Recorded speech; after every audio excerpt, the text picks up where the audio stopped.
Hey guys, welcome back. This is going to be episode 2 of Haunted as a Child podcast. For those of you who don't know, this is going to be primarily just featuring real stories of coming from you guys. I want to make sure I can get this out there and just so people can understand really, what's haunted, what's not haunted. When you're a child, you don't really know what's going on. Your brain's not fully developed. So, when you get older, you start to remember things that maybe um, were truly haunted. Your house might have been, haunted. So, I want to do this podcast and have this podcast just so you guys can share true stories, and and thank you for the support and everything. Hit the subscribe. This is brand new, so again, any support would be great with that. And then so we're gonna start it right off. Again, some of these are gonna be anonymous. They don't want their names, which is completely fine. If you don't want your name, that's completely fine with me. And let's start it off. So this first one I got it's pretty it's disturbing. Some of it, if you don't like disturbing, this is definitely not the channel for it. So I'm gonna read these exactly how they came in, and then I'll kind of talk about it. So the first one's gonna be anonymous. So it all started after my great uncle died. I was about 3 at the time when I would see my reflection in the mirror or look through a window after a certain time, usually between 7 p.m. and 12 a.m. is when it would start. I'd see what looked like my great uncle covered in blood. Now, I never saw his body after he died. My mom used to be confused by it, and I always went, I'm not going to say the name, but it meant they mentioned when they were little, they would say a certain word.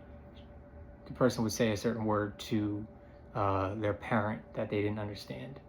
Kind of like child talk.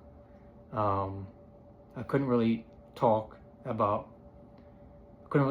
but my mom figured out what I was saying. She never told me he had died until I was much older. So this is definitely a classic. It's pretty disturbing. When you're younger, these kind of things I feel like tend to happen a lot. But you don't really understand what's going on because of your age. So this was a pretty horrifying one. It's just like, when you're 3 at the time, it's scary because entities and whatever, if something is trying to consume the house, then it is either going to try. It could appear as as I said, like the great uncle, it could appear as that, or it's just trying to feed off someone's soul, good energy. That all happens. So thank you for sharing. Again, it was anonymous, but again, thank you for sharing. So this next one, I won't say their name, but I will say their handle. I'm going to spell it out too. It's called Deadly Fierce. That's their handle, DEADLYFIERCE. I'm also going to put it in the description too, just in case if you guys want to head over there and check their channel out. So this is what was sent to me. Okay, so the story goes like this. When I was a baby, my parents said I was always giggling and playing with people who weren't there. It wasn't until I was older that I started getting the feeling being watched. And so one night, I was around 14, and I was home alone sitting on my couch when one of my dogs, a gray pit bull named Dylan, started low growling and staring at the kitchen. I paused what I was watching and stared into the kitchen with him, and suddenly he got up and started stalking towards something. That's creepy. and I'll tell you about what I think about pets and what they feel. So then I heard something fall, and he ran in, and I followed him. When I got in there, I noticed the picture had fallen off the wall. What's crazy is that years later, when I was 24, I was in bed and my dog snarled and attacked something, like she leapt off the bed and chased it out.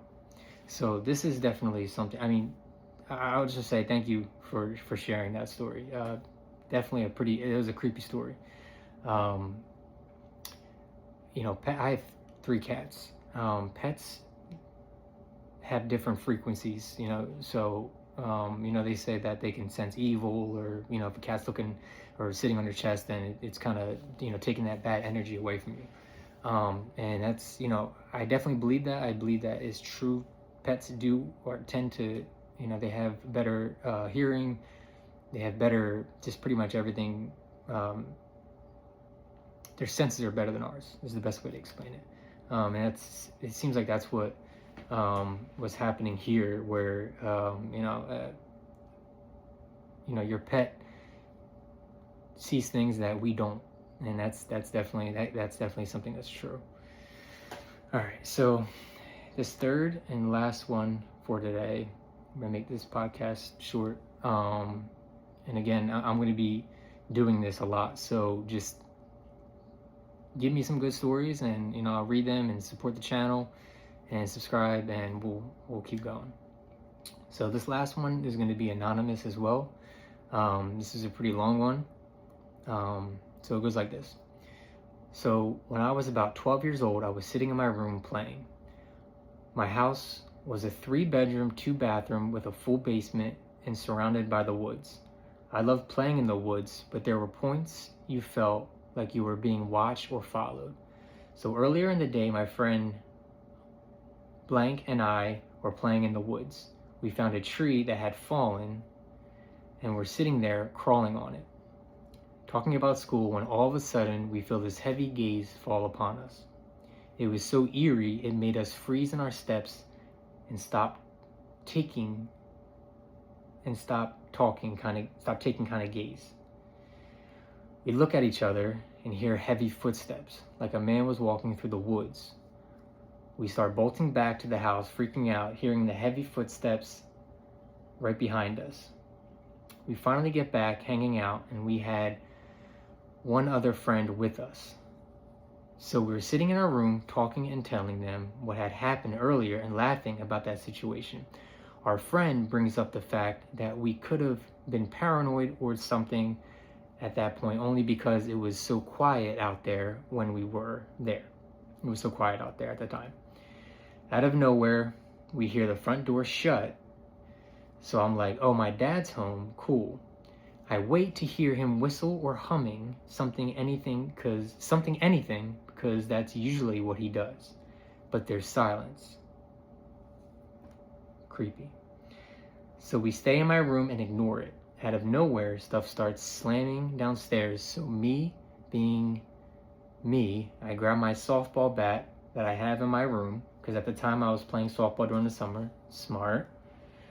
I yell out for my dad, but get no response.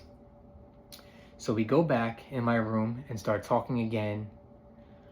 Then again, we hear a noise, but this time it was a bit weirder. It was footsteps running up the stairs, so we think it could be my sister. Her bedroom door opens and shuts. I knock on her door, no response. So I open her door and no one's there. My friends and I get really creeped out at this point, so we decide to go outside in my front yard in case anything were to happen, my neighbors could see us. So we go outside and my friend looks at me and says, "Blank, who is that?" I asked her, "What do you mean?" She points at my sister's room, and in the window, looking through the blinds, is a black, full body apparition. This is a creepy one. This is a good one. We run back inside to my sister's room, and no one is in there yet again. So we run back outside, freaking out. The black apparition is still in my sister's window, staring at us. Her light turns on and it's gone. The light turns off and there it is. We didn't know what to do, so my friend started dialing 911, said, don't, I guess the friend said, don't, not yet. We've checked the house, obviously no one is in there. There's no point of calling, so we decided to go back inside because now we're getting a weird feeling that we're being watched in the woods again. We're not sure what to do at this point, so we stay in the living room, and maybe about 5-10 minutes later, my dad gets home and the door opens. We all jump up.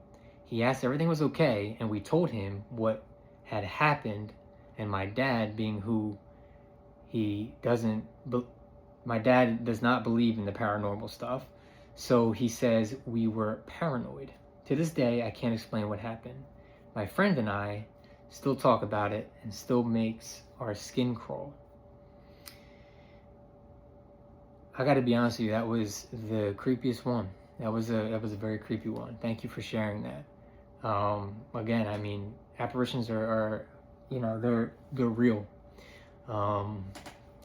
When you're young, you know, it might not, you know, click right away. Again, like with the other stories, like I explained before, and what I'm going to be explaining a lot on this channel is that apparitions, they like to play games. That's their job. That's what they enjoy to do. But this was definitely a story where, you know, I felt like I was there. I feel like a lot of people can have had experiences similar to this. But again, thank you for sharing. I'm gonna end it at that. If anyone has any, you know, good stories, this is gonna be my podcast. I'm gonna just continue. You know, some of the ones I just like to go right in and just read about and be surprised as I'm reading. So follow the TikTok, subscribe if you like, and thank you. I appreciate it.